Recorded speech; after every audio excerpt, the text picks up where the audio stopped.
लेते हैं इनसे जुड़ी हुई अब अगला वायसराय। अगले वायसराय में हम लोग देखते हैं 13th नंबर 13वें नंबर पर है, वो रहता है लॉर्ड हार्डिंग। लॉर्ड हार्डिंग से जुड़ी हुई देख लेते हैं। इसका जो कार्यकाल रहता है 1910 से लेकर के 1916 तक ये अपनी जगह पर विराजमान रहते हैं, मतलब वायसराय के पोस्ट पे। बंगाल विभाजन को रद्द कर दिया गया। इससे जो annulment of the Bengal partition उसने क्या कर दिया, इसको कैंसिल कर दिया। कब किया गया था ये 1919 में क्या था, याद रखिएगा। 1911 में। कब क्या था 1911 में उसने बंगाल का जो पार्टीशन था उसको उसने कैंसिल रद्द कर दिया गया। और उसी समय दिल्ली दरबार में लगा। 1911 में दिल्ली दरबार में लगा। और इसी दिल्ली दरबार में इस बात की वहां पर पुष्टि की गई कि भारत की राजधानी जो है कलकत्ता से दिल्ली ट्रांसफर कर दिया जाएगा या फिर हस्तांतरित कर दिया जाए। मतलब 1911 के तक अब भारत की राजधानी जो कलकत्ता हुआ करती थी, जो कि 1911 में अब दिल्ली दरबार में जो एक बैठक होती है उस पर इस बात की पुष्टि की जाती है कि अब जो दिल्ली का जो भारत का जो राजधानी है कलकत्ता में नहीं बल्कि कहां इसकी राजधानी जो है कलकत्ता से दिल्ली ट्रांसफर कर दिया जाए। सो क्या 1912 में भारत की राजधानी कलकत्ता से कहा दिल्ली ट्रांसफर की गई। इस बात को आपको याद रखना है। किंग जॉर्ज पंचम और क्वीन मैरी का वाइफ एंड हस्बैंड थे, दोनों का राज्य अभिषेक जो है 1911 में होता है। इस बात को भी याद रखना है। जिस टाइम पर किंग जॉर्ज पंचम और क्वीन मैरी का राज्याभिषेक होता है या फिर कोरोनेशन होता है, उस टाइम पे भारत का वायसराय जो है लॉर्ड हार्डिंग रहते हैं। Coronation of King George fifth and Queen Mary, wife and husband रहते हैं दोनों। जब दोनों राजा के पोस्ट पे जब ग्रहण करते हैं, दोनों जब शपथ ग्रहण करते हैं तो वो कब करता है, वो 1911 में करता है। किसके टाइम पे, लॉर्ड हार्डिंग के टाइम पर। अगला देख लेते हैं BHU की स्थापना। जब बनारस हिंदू यूनिवर्सिटी की जब स्थापना होती है तो उस टाइम पे जो भारत का वायसराय रहता है लॉर्ड हार्डिंग ही रहता है। वो 1916 में किसके BHU की स्थापना होती है। और इसका जो संस्थापक होता है मदन मोहन मालवीय। याद रखना आपको, मदन मोहन मालवीय जो है पंडित जी थे ये। इसने ही किसका, और भी इसके सहयोगी थे, लेकिन मेन इंपॉर्टेंट ये है इनके फाउंडर को याद रखना। BHU के जो फाउंडर है वो कौन थे, मदन मोहन मालवीय थे। 1916 में क्या था, अब देख लिया। प्रथम विश्व युद्ध, याद रखिएगा। प्रथम विश्व युद्ध जो शुरू जो हुआ था इन्हीं के ही कार्यकाल में हुआ था। जब खत्म हुआ था तो ये थे नहीं, क्योंकि जो फर्स्ट वर्ल्ड वॉर है ये कब से चलता है, 1914 से लेकर के 1918 तक चलता है। शुरुआत लेकिन इन्हीं के ही टाइम पर होता है, खत्म किसी और का टाइम पर होता है। इस बात को भी याद रखना। अगर आपसे पूछा जाएगा कि प्रथम विश्व युद्ध जब छिड़ा था तो भारत का उस टाइम पर वायसराय कौन था जब छिड़ा था, याद रखेगा। तो वायसराय जो है लॉर्ड हार्डिंग थे। अब याद रखना आपको यहां पर कि मदन मोहन मालवीय द्वारा हिंदू महासभा की स्थापना किया था। याद रखना है, इनसे सवाल पूछा जाता है कि जो हिंदू महासभा की स्थापना कब किया था, किसने किया था। तो याद रखना है मदन मोहन मालवीय द्वारा जो हिंदू महासभा का स्थापना किया था ये पंजाब में हुआ था। आपको याद रखना है पंजाब में हुआ था। 1915 में हुआ था BHU के स्थापना से करने से पहले, क्योंकि ये पंडित जी थे। इससे भी आपको जुड़ा हुआ याद रख सकते हैं कि बनारस हिंदू यूनिवर्सिटी का भी और हिंदू महासभा का स्थापना वो पंडित जी थे। इस बात को आपको याद रखना है, पंजाब में हुआ था। The establishment of Hindu Mahasabha by Madan Mohan Malviya in 1950, मतलब 1915 है ये। चलिए अब देख लेते हैं चौथे मतलब 14th या फिर 14वां नंबर का भारत का वायसराय को देखते हैं, लॉर्ड चेम्सफोर्ड।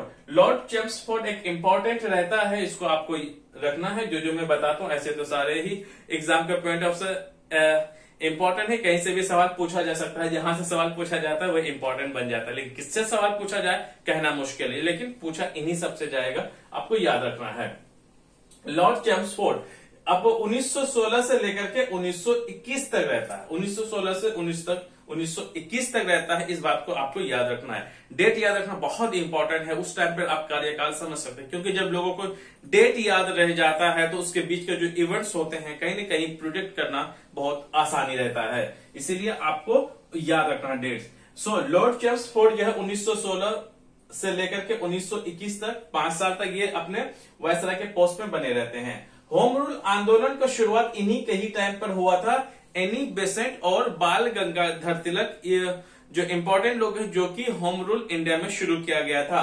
तो याद रखिएगा कि एनी बेसेंट और कौन थे, बाल गंगाधर तिलक, इन लोगों ने ही शुरुआत किया था किसका, एनी बेसेंट मद्रास में, और पुणे में किया था किसने, बताइए जी, हाँ वही बाल गंगाधर तिलक जी, याद रखिएगा इसी के टाइम में शुरुआत हुआ था। लखनऊ समझौता 1916 में हुआ था। 1916 का एक इंपॉर्टेंट माना जाता है क्योंकि इस टाइम पे कांग्रेस और साथ में मुस्लिम लीग का जो समझौता हुआ था वो हुआ था लखनऊ सेशन में, या फिर लखनऊ किसमें, याद रखना है कि लखनऊ अधिवेशन में ही मतलब कांग्रेस और किसकी, मुस्लिम लीग की, दोनों की समझौता हुआ था 1916 में। और 1916 में आपको याद है कि बिहार से एक शख्स आते हैं जो गांधी जी से मिलते हैं और बिहार जाने के लिए उसे राजी कर लेते हैं, तभी से गांधी जी का पहला सत्याग्रह शुरू होता है। कहीं न कहीं क्या होता है, कहीं न कहीं मतलब 100% वो सक्सेसफुल रहता है। और यही डंडा वाले बापूजी पूरे देश में क्या करते हैं, अंग्रेजों की बैंड बजाते हैं डंडा लेकर के। चलिए, लखनऊ समझौता जो है या फिर लखनऊ पैक्ट 1916 में होता है। इसमें याद रखना है कि कांग्रेस और मुस्लिम लीग की दोनों का समझौता इसी पैक्ट के तहत होता है, लखनऊ में होता है, याद रखना है आपको। अब देखते हैं आगे, चंपारण सत्याग्रह, इन्हीं के बाद ही गांधी जी कहां, बिहार चले जाते हैं और वो चंपारण सत्याग्रह इन्हीं के टाइम पर शुरू रहता है और ये सक्सेस रहता है। अब मोन्टेग अगस्त की घोषणा, मोन्टेग अगस्त डिक्लेरेशन 1917 में ही होता है, इस बात को आपको याद रखना है। अहमदाबाद सत्याग्रह जो है वो 1800 मतलब 1918 में ही होता है, ये 1918 में होता है, इसको आपको याद रख लेना है, 1918 में होता है। चलिए, अब यहां पर हो गया। और फिर खेरा जो सत्याग्रह है इन्हीं के ही टाइम पर होता है, आपको इस बात को याद रखना है। अहमदाबाद सत्याग्रह, खेरा सत्याग्रह जो शुरुआत होता है, भारत का उस टाइम पे वायसराय जो रहता है वो कौन रहता है, लॉर्ड चैम्सफोर्ड रहता है, इस बात को याद रखना आपको। भारत सरकार अधिनियम 1919, भारत सरकार अधिनियम या फिर गवर्नमेंट ऑफ इंडिया एक्ट 1919, याद रखना है, जब मतलब 1919 ही है, 1919 जब पास हुआ था, जब बना था, तो उस टाइम पे भारत का जो कौन थे, वायसराय थे, लॉर्ड चैम्सफोर्ड ही थे। रॉलेट अधिनियम, रॉलेट एक्ट अधिनियम जो है पारित जो हुआ था वो 1919 में हुआ था। और इस रॉलेट एक्ट को भारत में जो लोग थे उन लोगों ने काला कानून का श्रेय दिया गया, और इसी कानून के तहत ये बात कही गई थी कि जो भारत में जो राष्ट्रवादी जो नेता है, नेशनल लेवल के जो नेता है, उन सबको बिना ट्रायल के 2 साल की गिरफ्तारी कर दी जाएगी। और उसी समय में रॉलेट एक्ट के तहत ही सत्यपाल, याद रखना यहाँ पर सत्यपाल, 2 लोग थे, सत्यपाल और किचलू, इन दोनों को जब अरेस्ट कर लेता है तभी जलियांवाला बाग का हत्याकांड या फिर जलियांवाला बाग मैसेकर होता है, जिसमें कि बहुत सारे निहत थे लोगों को, औरतों को, मर्दों को, बच्चों को यहाँ पर बेरहमी से जनरल डायर द्वारा मारा जाता है। तो याद रखना आपको कि 1919 में ही याद रखना रॉलेट एक्ट आता है, उन्हीं में सत्यपाल और किचलू का क्या कर लेता है, अरेस्ट कर लेता है। उन्हीं सबके ये प्रोटेस्ट में लोग जमा होते हैं जलियांवाला बाग में 1919 में, 13 अप्रैल 1919 में, याद रखना आपको 13 अप्रैल 1919 में जलियांवाला बाग इंसिडेंट होता है। तो याद रखना है कि सत्यपाल और किचलू का जब मतलब अरेस्ट कर लिया था, उन्हीं के खिलाफ उसको छुड़ाने के लिए लोगों ने क्या किया, प्रोटेस्ट करना शुरू किया, यहीं पे जनरल डायर द्वारा मारा जाता है, मतलब और सब लोग मारे जाते हैं यहाँ पे। हंटर आयोग की नियुक्ति होती है, अपॉइंटेड हंटर कमीशन इन अक्टूबर 14 1919, अक्टूबर 14 है ना, एक मूवी भी आई है। सो अक्टूबर 14 1919 में एक हंटर कमीशन की आयोग मतलब नियुक्ति की जाती है, और इसमें इस बात का पता लगाना था कि जो जलियांवाला इंसिडेंट या फिर हत्याकांड हुआ था, मैसेकर जो हुआ था, वो क्यों हुआ था, कैसे हुआ था, ये कहीं न कहीं जनरल डायर के खिलाफ ही था। और बाद में आपको याद रखना है कि हंटर कमीशन को लोगों ने एक्सेप्ट किया था, भारतीय जो लोग थे उन लोगों ने एक्सेप्ट किया था, क्योंकि अब इसमें हंटर कमीशन में इंडियंस भी शामिल थे, भारतीय नेता भी शामिल थे, इसलिए लोगों ने उसे एक्सेप्ट दिया, ग्रीन झंडी दिखाई। अब देख लेते हैं हम लोग खिलाफत आंदोलन जो शुरुआत हुआ था जो 1919 में, ये इन्हीं के टाइम पे हुआ था। असहयोग आंदोलन, नॉन कॉपरेशन मूवमेंट जो गांधी जी द्वारा गया था 1920 से लेकर के 1922 तक, जब चौरी चौरा का हत्याकांड हुआ था 1922 में, इसी के तहत इसको वापस ले लिया गया था, जो कि गोरखपुर में उत्तर प्रदेश का जो पूर्वी भाग है और बिहार का पश्चिमी भाग में एक जगह है जिसे गोरखपुर, जो उत्तर प्रदेश में आता है। इसी में ही हत्याकांड हुआ, हत्याकांड नहीं कहेंगे इसको, बल्कि एक चौरी चौरा जो घटना हुई थी या फिर चौरी चौरा इंसिडेंट हुआ था 1922 में। उसी के तहत महात्मा गांधी जी ने क्या किया, असहयोग आंदोलन को वापस ले लिया गया। अब हम लोग आगे देख लेते हैं, और इनसे जुड़ी हुई है वो अगला 15वां नंबर का लॉर्ड रीडिंग। लॉर्ड रीडिंग जो है ये 15वें नंबर का क्या बनता है, भारत का वायसराय बनता है। और इसके जो टाइम पीरियड रहता है ये 1921 से लेकर के 1926 तक बने हुए रहते हैं, 5 साल अपनी गद्दी पे। हाँ, इनसे जुड़े हुए और एक सवाल याद रखना आपको, लॉर्ड चेम्सफोर्ड जो है, जब भारत मतलब फर्स्ट वर्ल्ड वॉर जब खत्म हुआ था, किनके कार्यकाल में हुआ था, इन्हीं के कार्यकाल में हुआ था, लॉर्ड चेम्सफोर्ड के समय में ही, क्योंकि 1918 में यह समाप्त हो जाता है फर्स्ट वर्ल्ड वॉर। शुरू किसी और के टाइम में होता था, खत्म किसी और के टाइम में होता है, मैंने बता दिया। चलिए आगे देख लेते हैं। लॉर्ड रीडिंग 1921 से लेकर के 1926 तक ये अपने वायसराय के पोस्ट पर अधीन रहते हैं। आपराधिक कर लीजिए, यहाँ पे आपराधिक जो होता नहीं, रा आएगा यहाँ पे, आपराधिक कानून संशोधन, याद रखिएगा यहाँ पे, संशोधन अधिनियम, जो क्रिमिनल लॉ अमेंडमेंट एक्ट इन्हीं के ही टाइम पर हुआ था। आपराधिक कानून संशोधन अधिनियम इन्हीं के ही टाइम पर पास हुआ था। आपको याद रखना है कि क्रिमिनल लॉ अमेंडमेंट एक्ट किसके द्वारा पारित हुआ था या किसके समय में बना था, वो किसका था, लॉर्ड रीडिंग के टाइम पर।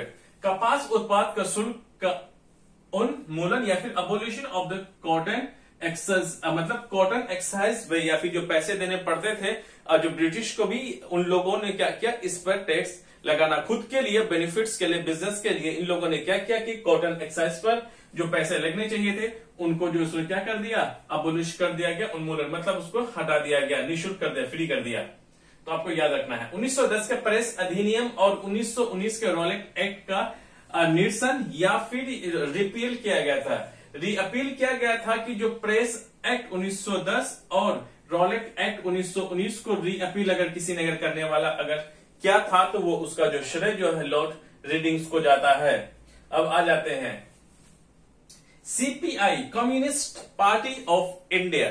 सीपीआई का जो नींव रखी थी या फिर फाउंडेशन जो रखा गया था वो 1925 में रखा गया था। इस क्वेश्चन भी पूछा जाता है कि जब सीपीआई का फाउंडेशन हुआ था, जब ये बना था, तो नींव रखी गई थी जब, तो उस टाइम का भारत का वायसराय कौन था, लॉर्ड रीडिंग था। तो चौरी चौरा का जो हत्याकांड हुआ था तो वो भी 1922 में हुआ था। तो इसके जो टाइम, जिसके टाइम पर हुआ था, वो लॉर्ड रीडिंग था। अब हम लोग आगे देख लेते हैं। स्वराज पार्टी का स्थापना, foundation of the Swaraj party 1923 में होता है। इसमें 2 लोग रहते हैं, याद रखिए आप लोग, लिखिए मोतीलाल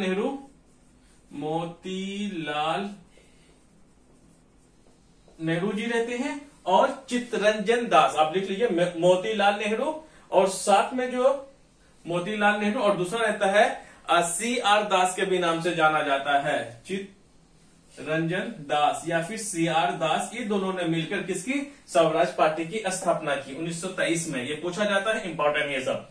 और काकोरी ट्रेन डकैती या फिर काकोरी ट्रेन डकैती जो हुआ था ये 1925 में हुआ था और इन्हीं के कार्यकाल में हुआ था। ये बात को भी आपको याद रखना है।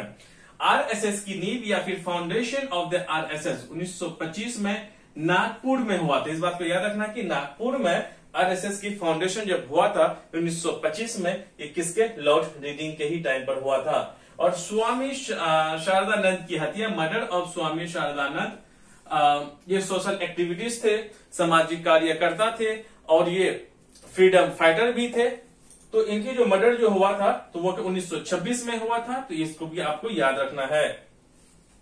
अब देख लेते हैं 16वां नंबर का जो भारत का वायसराय रहता है, इसको देख लेते हैं। Lord Irwin. लॉर्ड इरविन 1926 से लेकर के 1931 तक ये अपनी जगह पे मतलब भारत के वायसराय के पोस्ट पर बने रहते हैं। तो आपको मैंने हमेशा मैं कहता हूं याद, डेट को आप जरूर याद रखें और उनसे जुड़ी हुई इंसिडेंट्स को या फिर घटनाओं को जरूर याद रखें, ताकि कि आपको एक लंबे समय तक याद रखने में बहुत हेल्पफुल साबित होगा। अब हम लोग देख लेते हैं लॉर्ड इरविन 16वें नंबर का जो भारत का वायसराय रहता है। लॉर्ड इरविन 1926 से लेकर के 1931 तक अपनी जगह पे बने रहते हैं और साइमन कमीशन की घोषणा हुई, या फिर जब साइमन कमीशन जब भारत आया तो 1928 में आया था। यह आपको याद रखना है कि इसमें दो बाल गंगाधर तिलक हैं, वो मुख्य लोग रहते हैं जो कि इस कमीशन की क्या करते हैं, गो बैक साइमन का नारा लगाते हैं, मतलब इसको अनएक्सेप्ट कर देते हैं। उसको कहता है कि हम इसको स्वीकार नहीं कर सकते साइमन कमीशन को। उसका एक ही रीजन था, क्योंकि साइमन कमीशन में एक भी भारतीय या फिर एक भी इंडियंस नहीं था। इसी वजह से लाला लाजपत राय और सब जो बड़े बड़े नेता थे उस टाइम पर, उन लोगों ने इसको क्या कर दिया, अस्वीकार कर दिया, अनएक्सेप्ट कर दिया गया। आ रही बात समझ में? चलिए जी आगे देख लेते हैं। बटलर कमीशन 1927 में बनाया गया था, इस बात को भी आपको याद रखना है। और इन्हीं बटलर के टाइम पर यह आया था कि ताकि वो देखा गया था कि जो ब्रिटिश राज और प्रिंसली स्टेट्स, जो प्रिंसली स्टेट जितने थे भारत में वो हो गए, और साथ में ब्रिटिश राज के बीच का रिलेशंस को पता करने के लिए भारत में एक कमेटी बनाई गई जिसका नाम पड़ा बटलर कमीशन या फिर बटलर कमेटी, जो कि 1927 में भारत आई। नेहरू रिपोर्ट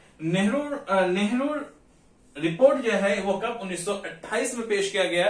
तो याद रखिएगा, जिस नेहरू जी के बारे में आप सोच रहे हैं वो उसके पिताजी थे। मतलब आप सोच रहे होंगे पंडित जवाहरलाल नेहरू के नाम से है, नहीं, उसके पिताजी मोतीलाल नेहरू ने क्या किया था, पेश किया था 1928 में। आपको याद रखना है, जो नेहरू रिपोर्ट जो है 1928 में पेश किया गया था, और ये मोतीलाल नेहरू थे, ना कि पंडित जवाहरलाल नेहरू जी। अब आगे बढ़ लेते हैं। कांग्रेस की लाहौर अधिवेशन पूर्ण स्वराज की जो घोषणा है इसी के टाइम पर हुआ था। कंप्लीट इंडिपेंडेंस, याद रखना, ये जो बात कही गई थी 1929 में जब लाहौर सेशन कांग्रेस का चल रहा था, और इसका जो प्रेसिडेंट था, तो याद रखिएगा, तो इसके जो प्रेसिडेंट थे वो थे, कौन थे, इसका प्रेसिडेंट थे पंडित जवाहरलाल नेहरू। आपको याद रखना है कि इसी टाइम पर कांग्रेस का कंप्लीट या फिर फुल इंडिपेंडेंट की जो घोषणा है इसी के टाइम पे हुआ था। कांग्रेस का लाहौर अधिवेशन के टाइम पे ही पूर्ण स्वराज या फिर कंप्लीट इंडिपेंडेंस की जगह पूर्ण स्वराज भी लिखा रहेगा। इंग्लिश में भी आपको याद रखना है, कंप्लीट इंडिपेंडेंस, फुल इंडिपेंडेंट या फिर पूर्ण स्वराज। इसकी जो घोषणा जो हुई थी कब हुई थी, 1929 में हुई थी, लाहौर सेशन में हुआ था। और इसका जो प्रेसिडेंट थे कांग्रेस आईएनसी का, वो थे पंडित जवाहरलाल नेहरू। आगे बढ़ लेते हैं। सविनय अवज्ञा आंदोलन, सिविल डिसओबीडिएंट मूवमेंट 1930 में शुरू हुआ था, जब दांडी मार्च शुरू हुआ था, कब 1930 में। तो जब जो सविनय अवज्ञा आंदोलन, जो सिविल डिसओबीडिएंट जो मूवमेंट चलाया गया था गांधी जी द्वारा 1930 में, और दांडी मार्च भी कब हुआ था, 1930 में। पहले ये चला गया था, फिर ये आया। तो अब आ जाते हैं कि इन्हीं के टाइम पर क्या होता है कि समझौता होता है, इसको देख लेते हैं। तो किसके बीच में, इरविन और गांधी जी के बीच में 5 मार्च 1931 को इरविन पैक्ट या फिर गांधी इरविन का दोनों का समझौता होता है कि इरविन यहाँ पे गांधी जी को मना लेते हैं, मतलब जो सिविल डिसओबीडियंस मूवमेंट या फिर सविनय अवज्ञा आंदोलन जो चलाया गया था, और इसमें उसको रोक लेते हैं गांधी जी को, कौन, इरविन। और इरविन यहाँ पर गांधी जी को तैयार कर लेते हैं, जो कि गोलमेज सम्मेलन 1931 को जब हो रहा था। तो आपको याद रखना है कि गोलमेज सम्मेलन या फिर राउंड टेबल कॉन्फ्रेंस 3 हुआ था, फर्स्ट, सेकेंड एंड थर्ड, प्रथम, द्वितीय एंड तृतीय। तो 1930 में पहला हुआ था, 1931 में सेकेंड हुआ था, 1932 में तीसरा हुआ था। ये लगातार है, आपको याद रखना चाहिए कि इरविन का जब टाइम था वो था कब था, 1931 में, लास्ट इसका टाइम होगा। तो आप देख लीजिए यहाँ पे 1931 में, और जाते जाते उसने गांधी जी को मना लिया। और किसके 1931 में कांग्रेस का पहला जो सदस्य था, मेंबर था, वो गांधी जी, जो कहा ब्रिटेन के 1931 में सेकेंड राउंड टेबल में उसकी मुलाकात मतलब किए थे। और फर्स्ट और सेकेंड जो राउंड टेबल कॉन्फ्रेंस या फिर गोल में सम्मेलन जो हुआ था, उसमें कोई भी भारतीय या फिर आईएनसी का मेंबर कोई भी भाग नहीं लिया था। भाग लेने वाले गांधी जी थे, वो भी सेकेंड वाले में, आपको याद रखना है। तो गांधी इरविन पैक्ट किसके, गांधी जी और इरविन का हुआ था, के बीच में हुआ था, 5 मार्च 1931 में हुआ था। और इसी के तहत वो कहा, सेकेंड राउंड कॉन्फ्रेंस या फिर सेकेंड गोलमेज सम्मेलन में वो गए थे। तो अब हम लोग बाकी की चीजें वो देख लेते हैं। ओके साथियों, अब हम देख लेते हैं आगे 17th या फिर 17वां नंबर का भारत का वायसराय को देख लेते हैं। लॉर्ड विलिंगटन रहता है, जो कि 1731 से लेकर के 1736 तक ये भारत के वायसराय के पोस्ट पर रहते हैं। ये दूसरा और तीसरा गोल मेज सम्मेलन इन्हीं के ही टाइम पर होता है। जो फर्स्ट गोल मेज सम्मेलन या फिर फर्स्ट राउंड टेबल कॉन्फ्रेंस जो होता है वो 1930 में होता है और सेकंड 1931 में होता है। थर्ड जो होता है 1932 में होता है, जो कि 1931 में जो कि गांधी जी इस सम्मेलन में हिस्सा लेते हैं। बाकी 1 और 2 उसमें BR अम्बेडकर जाते हैं। इस बात को आपको याद रखना है। इसके बाद सविनय अवज्ञा की पुनः लॉन्चिंग होती है। Relaunching of civil disobedience movement in 1932 में होता है, जब महात्मा गांधी की 4 जनवरी 1932 में जब महात्मा गांधी की जब गिरफ्तारी हो जाती है, उसके बाद फिर relaunching of civil dish movement जो वो शुरू हो जाती है। याद रखिएगा, सविनय अवज्ञा जो है 1932 में शुरू होता है, लेकिन दिसंबर 1931 में जब वो वापस आते हैं सेकेंड राउंड टेबल कॉन्फ्रेंस करके, तो 4 जनवरी 1932 में उसको गिरफ्तार करने के बाद फिर से सिविल डिसओबीडियंस मूवमेंट की रीलॉन्चिंग करती है। याद रखिएगा, यहाँ पे रीलॉन्चिंग है। अब देख लेते हैं, रामसे मैकडोनाल्ड द्वारा सांप्रदायिक पुरस्कार communal award bye Ramsay McDonald 1932 में करते हैं। और पुनः जो पूना समझौता है या फिर पूना पैक्ट है, आप सब जानते हैं कि जो कि गांधी जी और किसके BR अम्बेडकर के बीच में हुआ था। तो ये समझौता जो हुआ था पूना में हुआ था, इसलिए इसका नाम पूना समझौता कर दिया गया था। और इसी जो पूना समझौता में ही पूना समझौता जो है ये गांधी जी और किसके पे होता है, और ये BR अम्बेडकर के बीच में होता है। और इसी में गांधी जी जो है वो भूख हड़ताल मतलब पे बैठ जाते हैं, और जब तक ये समझौता पूरा नहीं होता है तो गांधी जी उठते नहीं हैं। तो BR अम्बेडकर और महात्मा गांधी के बीच में पूना समझौता हुआ था, ये 1932 में हुआ था। इस बात का भी पूछा जाता है कि पूना समझौता किनके किनके बीच में हुआ था। ये हुआ था महात्मा गांधी और BR अम्बेडकर के बीच में। कब हुआ था? 1932 में हुआ था। अब देख लेते हैं भारत सरकार अधिनियम 1935 गवर्नमेंट ऑफ इंडिया एक्ट 1935 ये पारित या फिर पास होता है। और हमारे जो संविधान का लगभग आधा हिस्सा जो है ये इन्हीं जो 1935 का जो भारत का अधिनियम बनता है, उन्हीं में से हमारे संविधान का आधा आर्टिकल जो है यहीं से लिया गया है। सो भारत सरकार अधिनियम 1935 इन्हीं के ही टाइम पर बनता है। तो बर्मा को भारत से अलग जो है इन्हीं के टाइम में होता है, क्योंकि हमने अंग्रेज जो है बर्मा को, जिसे हम आज के टाइम में म्यांमार कहते हैं, ये भारत का हिस्सा पूरी तरीका से अंग्रेजों ने अब भारत में मिला लिया था। लेकिन बर्मा एक्ट 1935 के तहत बर्मा को भारत से फिर से आजाद एक देश बना देता है। ब्रिटिश के अंडर कंट्रोल से या फिर भारत से जो बर्मा अलग होता है, ये बर्मा एक्ट 1935 के तहत भारत से बर्मा अलग हो जाता है। याद रखिएगा कौन सा? 1935 में बर्मा एक्ट के तहत। अखिल भारतीय किसान सभा जो ऑल इंडिया किसान सभा 1935 में होता है, और ये सहजानंद सरस्वती जो है इसके क्या रहते हैं? फाउंडर मेंबर रहते हैं।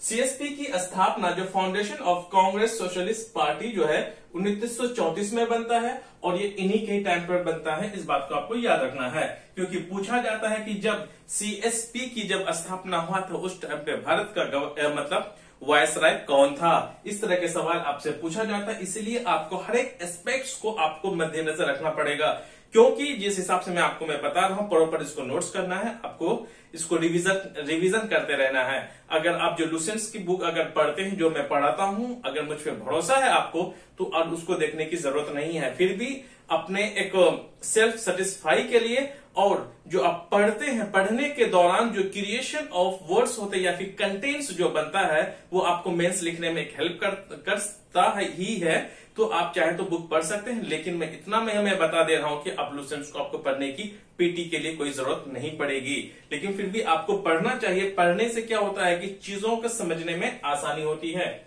अब हम आगे बढ़ लेते हैं। विलिंगडन द्वीप, याद रखना आपको कि विलिंगडन द्वीप या फिर विलिंगडन आइलैंड 1936 में बनाया गया था। ये भारत का सबसे बड़ा क्या है, मानव निर्मित द्वीप है या फिर आर्टिफिशियल या फिर मैन मेड आइलैंड इंडिया का, मतलब भारत का सबसे बड़ा अब मानव निर्मित अगर द्वीप है तो वो क्या है, विलिंगडन द्वीप है, जो कि कोचीन केरल में बनाया गया है और ये 1936 में बना गया है। एक तो आपने मंजुला जो वो तो खैर मंजुला जो आपका द्वीप है वो नेचुरल है, वो प्राकृतिक रूप से है, लेकिन जो आर्टिफिशियल या फिर मैन मेड या फिर मानव निर्मित द्वीप या फिर कृत्रिम द्वीप अगर आपको बोला जाएगा तो आपको विलिंगडन द्वीप लगाना है। ये इन्हीं के ही नाम पर ये आइलैंड बना है, जो कि केरल कोचीन जो है एक कोचीन जगह है केरल में, वहीं पर ये स्थापित है। इस बात को आपको याद रखना है। भारत का सबसे बड़ा मानव निर्मित द्वीप जो है वो कौन सा है, विलिंगडन द्वीप है, जो कि कोचीन केरल में स्थापित है और ये 1936 में इसकी स्थापना की गया था। अब हम लोग आगे देख लेते हैं। 18वां नंबर का जो भारत का वायसराय रहता है लॉर्ड लिथगो होता है, लॉर्ड लिथगो होता है, और ये लॉर्ड लिथगो जो है 1936 से लेकर के 1943 तक ये अपने जो भारत के वायसराय के पोस्ट पर बने रहते हैं। इसके कार्यकाल में क्या क्या होता है जो हम लोग इसको देखते हैं। पहला आम चुनाव जनरल इलेक्शन 1936 के बीच में हुआ था। तो कांग्रेस मंत्रिमंडल द्वारा यह होता है कि 1936 में इस पे जो इसके कांग्रेस के मंत्री बहुत सारे मंत्री बन जाते हैं 1937 में, लेकिन एक वक्त ऐसा आता है 1939 को या फिर 1939 को, जहां पर कांग्रेस जो है मंत्रिमंडल से त्याग पत्र या फिर इस्तीफा देना पड़ता है, क्योंकि इनसे बगैर कांग्रेस आईएनसी के बगैर पूछे हुए ब्रिटिश ने यह शामिल कर दिया कि जो भारत है सेकेंड वर्ल्ड वॉर या फिर द्वितीय विश्व युद्ध में ये शामिल हो रहा है। इनसे नाराज होकर के जितने भी कांग्रेस के जो मंत्री लोग थे उसने क्या कर देता है, रिजाइन करना शुरू कर देता है। याद रखना है 1937 में आम चुनाव के चलते कांग्रेस का मंत्रिमंडल में मंत्री लोग शपथ लेता है, लेकिन उसके 2 साल के बाद बिना परमिशन के ही सेकेंड वर्ल्ड वॉर में कांग्रेस से, मतलब इसने ये कहा गया था कि इंडियंस भी इसमें शामिल है, इंडिया भी हेल्प करेगा ब्रिटिश का। इससे नाराज होकर के सारे कांग्रेस की जो मंत्रिमंडल है वो रेजिग्नेशन अपनी पोस्ट से दे देते हैं, क्योंकि जो सेकेंड वर्ल्ड वॉर है वो शुरू होता है 39 से लेकर के 1945 या फिर 1945 तक होता है। इसी वजह से इस टाइम पर 1939 में सारे लोग क्या कर देते हैं, कांग्रेस के रिजाइन कर देता है। आगे देख लेते हैं। मुस्लिम लीग ने मुक्ति दिवस या फिर deliverance day bye Muslims league 22 दिसंबर 1939 में मनाता है। याद रखिएगा आपका मुस्लिम लीग ने मुक्ति दिवस कब मनाया, तो 22 दिसंबर 1939 में मनाया, मतलब इस बात को याद रखना आपको। अगस्त प्रस्ताव या फिर अगस्त ऑफर जो है वो 1940 में भारत आया। सुभाष चंद्र बोस द्वारा फोर्ट वर्ल्ड ब्लॉक, याद रखिएगा यहाँ पे फोर्ट वर्ल्ड ब्लॉक की नींव जो रखी गई थी वो कब रखी थी, 1939 1939 को ही जो सुभाष चंद्र बोस है ये फॉरवर्ड ब्लॉक चैन की क्या रखी थी, नींव रखी थी। याद रखना आपको, ये सवाल कई बार पूछा जाता है कि फॉरवर्ड ब्लॉक की जो नींव है किसने रखी थी और कब रखी गई थी। तो याद रखना है कि सुभाष चंद्र बोस द्वारा फॉरवर्ड ब्लॉक की नींव रखी गई थी और 1939 या फिर 1939 में ये रखी गई थी। क्रिप्स मिशन जो भारत आता है 1942 को आता है। कब आता है, 1942 को आता है। और भारत छोड़ो आंदोलन भी इसी टाइम शुरू होता है। क्विट इंडिया मूवमेंट 1942 द्वारा भारत का सबसे बड़ा आखिरी, याद रखिएगा, सबसे बड़ा आखिरी जो मूवमेंट या फिर आंदोलन जो है गांधी जी द्वारा चलाया जाता है। इसमें कहीं तक हद तक कि इसको पूरी तरीका से सफल भी मिलता है। अब हम लोग आगे आ जाते हैं। चर्चिल ब्रिटेन में प्रधानमंत्री बने जिस टाइम पर, याद रखना आपको कि लॉर्ड लिनलिथगो जब भारत का वायसराय था तो उसी टाइम पर ब्रिटेन का जो प्रधानमंत्री जो है वो चर्चिल बनता है 1940 में। लाहौर प्रस्ताव जो है वो 1940 में पास हुआ। इसमें मुस्लिम लीग ने डिमांड किया कि मुस्लिम्स के लिए एक अलग से क्या होना चाहिए, देश या फिर राज्य, एक स्टेट होना चाहिए। स्टेट उस टाइम पर राज्य नहीं बल्कि एक देश को कहा जाता है। अभी भी कभी आपने न्यूज़पेपर में सुना कि स्टेट के बारे में, तो स्टेट भी कभी कभी एक राज्य नहीं बल्कि एक देश को भी दर्शाता है। इस बात को आपको याद रखना है। लाहौर प्रस्ताव में ही मुस्लिम लीग ने क्या किया था कि एक मुस्लिम स्टेट्स के लिए डिमांड किया गया था। तो अब हम लोग देख लेते हैं 19वां नंबर के भारत के वायसराय लॉर्ड वेवेल रहते हैं। लॉर्ड वेवेल अपने जो जगह है 1943 से लेकर के 1947 तक ये किस पे रहते हैं, अपने पोस्ट पर रहते हैं, और ये सेकेंड लास्ट भारत के वायसराय हैं। इस बात को याद रखना, मतलब है क्या, थे ये साहब। चलिए CR फॉर्मूला जो है चक्रवर्ती जो राजगोपालाचार्य फॉर्मूला जो है 1944 को इसी के टाइम बना था। और वेवेल योजना और शिमला सम्मेलन, वेवेल प्लान और शिमला कॉन्फ्रेंस जो है 1945 में हुआ था और इन्हीं के टाइम पर हुआ था। इस बात को आपको याद रखना है। द्वितीय विश्व युद्ध की समाप्ति, end of second world war 1945 को ही सेकेंड वर्ल्ड वॉर क्या होता है, खत्म होता है। शुरुआत 1939 में होता है। 1939 से लेकर के 1945 तक इस सेकेंड वर्ल्ड वॉर या फिर द्वितीय विश्व युद्ध क्या हुआ, छिड़ा था और 1945 को खत्म हुआ था। जब सेकेंड वर्ल्ड वॉर जब खत्म हुआ था, भारत का जो वायसराय कौन थे, लॉर्ड वेवेल थे। इस बात को आपको याद रखना है। INA का परीक्षण, trial of IN, Indian national army, जो 1945 में मुंबई में मतलब ये हुआ था, इसका ट्रायल हुआ। छोड़िए इसको, क्या है, INA का परीक्षण या फिर ट्रायल ऑफ INA 1945 में हुआ। और नौ सैनिक विद्रोह या फिर नेवल म्यूटिनी 1946 को मुंबई में हुआ। उसको आपको याद रखना है। और कैबिनेट मिशन, क्या ये कैबिनेट मिशन जो है भारत 1946 को आया था। कैबिनेट मिशन जो है भारत में कब आया था, 1946 को आया था। तो याद रखना। और अगली बात यहां पर यह है कि मुस्लिम लीग द्वारा सीधे कार्रवाई दिवस जो मनाया था, direct action day by the किसका, मुस्लिम लीग। तो मुस्लिम लीग द्वारा डायरेक्ट एक्शन या फिर सीधा कार्रवाई दिवस जो है 16 अगस्त 1946 को यह मनाते हैं। यह सवाल पूछा भी जाता है कि मुस्लिम लीग ने डायरेक्ट एक्शन डे कब सेलिब्रेट किया या फिर मुस्लिम लीग ने सीधे कार्रवाई दिवस कब मनाया, 16 अगस्त 1946 को। यह होता है क्लेमेंट एटली। क्लेमेंट एटली जो है, इसी के तहत क्या हो गया कि 1947 पे इसने ये कहा कि आज से 1947 में उसने ये कहा कि आज से भारत क्या हो गया, आजाद हो गया। ये जो वर्ड जिसने कहा था कि ब्रिटिश राज का जो राज है भारत में खत्म हो गया या फिर आजाद भारत जो है अंग्रेजों से मुक्त हो गया, तो ये कहने वाले जो शख्सियत थे या फिर शख्स थे वो थे क्लेमेंट एटली। इस बात को आपको याद रखना है कि क्लेमेंट एटली मतलब ये कह सकता है कि किसने कहा था कि अंग्रेजों का जो राज है भारत से खत्म हो गया, तो याद रखना उसका नाम था क्लेमेंट एटली। और इसी के तहत क्या होता है, संविधान सभा की जब ये अब क्या होता है, देखिए संविधान सभा की गठन होने लगती है। फॉर्मेशन ऑफ कॉन्स्टिट्यूशन असेंबली 9 दिसंबर 1946 को। जब इस बात को पता चल जाता है कि नहीं अब भारत जो है आजाद होने वाला है, तो इसको चलाने के लिए एक संविधान, एक कॉन्स्टिट्यूशन की जरूरत है, तो 9 दिसंबर 1946 को ही इसका स्थापना हो गया। उसी दिन से ही भारत का क्या हो गया, अब संविधान बनना शुरू हो गया। 26 नवंबर 1949 को ये बनकर तैयार हो गया, लेकिन 26 जनवरी 1950 से ये क्या हो गया, लागू होना शुरू हो गया। इस बात को ही पूछा जाता है कि हमारा संविधान बनकर तैयार जो है 26 नवंबर 1949 को हो गया, लेकिन जो हमारा संविधान जो लागू हुआ था वो 26 जनवरी 1950 को हुआ था।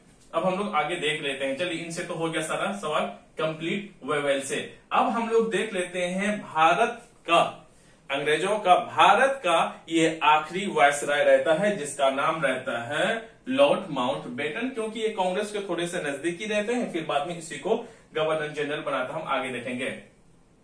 लॉर्ड माउंटबेटन 1947 से लेकर के 1948 तक ये भारत के वायसराय रहते हैं और 3 जून 1947 को जो है योजना की घोषणा करता है, या फिर अब माउंटबेटन योजना जो है इसी के टाइम पर अनाउंसमेंट होता है 3 जून, इसी बोलते हैं announce the 3rd June plan, इसी के द्वारा अनाउंस किया जाता है और इन्हीं प्लान के द्वारा इस बात का भी घोषणा होता है कि भारत अब से आजाद है, याद रखिएगा। हाउस ऑफ कॉमन्स में भारतीय स्वतंत्रता विधेयक का परिचय यहीं पर हुआ था। So introduction of Indian independence bill in the house of Commons, house of Commons में ही भारत के लिए जो आजादी के लिए जो बिल बना था या फिर बिल पारित हुआ था या फिर बिल पास हुआ था, तो इन्हीं के ही टाइम पर हुआ था। तो भारत के लिए इंडिपेंडेंट के लिए बिल जो पारित जो कहां हुआ था, हाउस ऑफ कॉमन्स में हुआ था। इस बात को याद रखना है कि हाउस ऑफ कॉमन्स में ही भारत के आजादी के लिए जो बिल पास किया गया था यहीं से किया गया था। तो और आपको याद रखना है कि भारत आजादी होने के टाइम पर ही सर किरिल रेडक्लिफ के तहत 2 सीमा आयोग की नियुक्ति की गई थी। So appointed of 2 boundary commissions under Cyril Radcliffe, इसने क्या इसी के तहत में क्या हो गया था कि 2 बॉर्डर लाइन खींची गई थी। जैसे कि आप सब जानते हैं कि ऐसे करके हम ऐसे ऐसे करके आ जाते हैं, तो ये वाला यहाँ पर बांग्लादेश है और यहाँ पर क्या है, पाकिस्तान है। यहाँ गुजरात से लेकर के यहाँ जम्मू कश्मीर तक जो रेड क्लिफ नाम के क्या होता है कि उसने बाउंड्री लाइन डिसाइड करता है, क्योंकि 9 अगस्त 1947 को पार्टीशन मैप, मतलब कि जो भारत जो है बंगाल या फिर बांग्लादेश सॉरी पाकिस्तान और भारत जब आजाद होता है, जब पार्टीशन मैप किसका, भारत का और पाकिस्तान का जो एक मैप पार्टीशन मैप बोलते हैं, पार्टीशन मैप जो सबमिटेड है 9 अगस्त 1947 को होता है। उसके कुछ दिन के बाद जब भारत आजाद होता है, उसके दूसरे दिन जब पाकिस्तान आजाद होता है, उसके तीसरे दिन में ये बात कही जाती है कि भैया जी अब यहां कहां से, गुजरात से लेकर के कश्मीर तक और बांग्लादेश का जो ये बॉर्डर जो है ये फिक्स कर दिया गया कि अब यहां से इसका पाकिस्तान का हुकूमत ही डायरेक्टली कहां, बांग्लादेश में चलेगा। फिर 1971 में फिर बात ही अलग हो जाती है। सो गाइस आपको याद रखना है यहाँ पर कि जो किरिल रेडक्लिफ है उसने भारत में पार्टीशन मैप को इसने ही सबमिट किया 9 अगस्त को, और 17 अगस्त को इसमें अप्लाई कर दिया गया, जो कि पाकिस्तान और बांग्लादेश, ईस्ट पाकिस्तान था। आपको याद रखना है जिस टाइम पर भारत आजाद हुआ था तो उस टाइम पर 2 पाकिस्तान कहलाया जाता था, क्योंकि 1905 के द्वारा ही हिंदू मुस्लिम का एक हिसाब से इनडायरेक्टली बंटवारा कर दिया गया था लॉर्ड कर्जन द्वारा। तो एक वेस्ट पाकिस्तान और बांग्लादेश को, जो अभी हम बांग्लादेश कहते हैं, इसको उस टाइम पर ईस्ट पाकिस्तान कहा जाता था। इसीलिए इन लोगों ने किसका, पाकिस्तान और हिंदुस्तान का बॉर्डर और बांग्लादेश और किसका, हिंदुस्तान का बॉर्डर इसी के टाइम पर ही फिक्स किया गया था। अब उसके बाद आता क्या है कि इसमें लिख लेना है कि अब माउंटबेटन के जो कि कांग्रेस के साथ थोड़ा सा अच्छा मेल मिलाप था, तो आजाद जैसे ही वायसराय का पोस्ट खत्म हो जाता है, कब, 1948 में ही, 1948 में ही जब भारत का वायसराय का पोस्ट खत्म कर दिया जाता है, तो उस टाइम पर भारत का गवर्नर जनरल फिर से बनाया जाता है। इस बात को याद रखना है कि आजाद भारत का, इस बात को आप लिख लीजिए, आजाद भारत का जो गवर्नर जनरल रहता है वो लॉर्ड माउंटबेटन ही रहता है 1947-48 तक। आ रही बात समझ में। उसके बाद दूसरा नंबर का जो भारतीय रहता है, आपको याद रखना है कि आजाद भारत का दूसरा नंबर CR गोपालाचारी जो है वो क्या रहते हैं, गवर्नर जनरल भारत का बनता है, जो कि वो 25 जनवरी 1950 तक, याद रखेगा, जनवरी 25 1950 तक वो किसमें पोस्ट में रहते हैं, CR गोपालाचार्य। वो भारत के, आजाद भारत के क्या रहते हैं, वो गवर्नर जनरल रहता है। आ रही बात समझ में। और 26 जनवरी को, क्योंकि हमें झंडा फहराना होता है, इसीलिए 25 जनवरी 1950 को ही भारत का गवर्नर जनरल को फिनिश कर देता है। उस दिन से हम आजाद हो जाते हैं। आजाद तो हम पहले से ही थे, लेकिन हमारा उस दिन क्या होता है, संविधान को लागू किया जाता है। सो गाइस, मैंने बेहतर ढंग से मैंने समझाने की मैंने कोशिश की थी। गवर्नर जनरल, भारत का वायसराय, भारत का जो गवर्नर जनरल, पूरा मैंने एक A to Z मैंने इन्फॉर्मेशन मैंने आप तक पहुंचाया। प्लीज यह वीडियो आपको कैसा लगा कमेंट बॉक्स में जरूर कमेंट करें कि मेरा तरीका क्या होना चाहिए, मैं आपके लिए मैं कैसे कैसे कंटेंट लेकर के आऊं जिसके वजह से आपकी जो कामयाबी है भी में थोड़ा मेरा जो श्रेय है, मेहनत तो खैर आपका होगा, वो थोड़ा सा हो सके। So guys, thank you very much.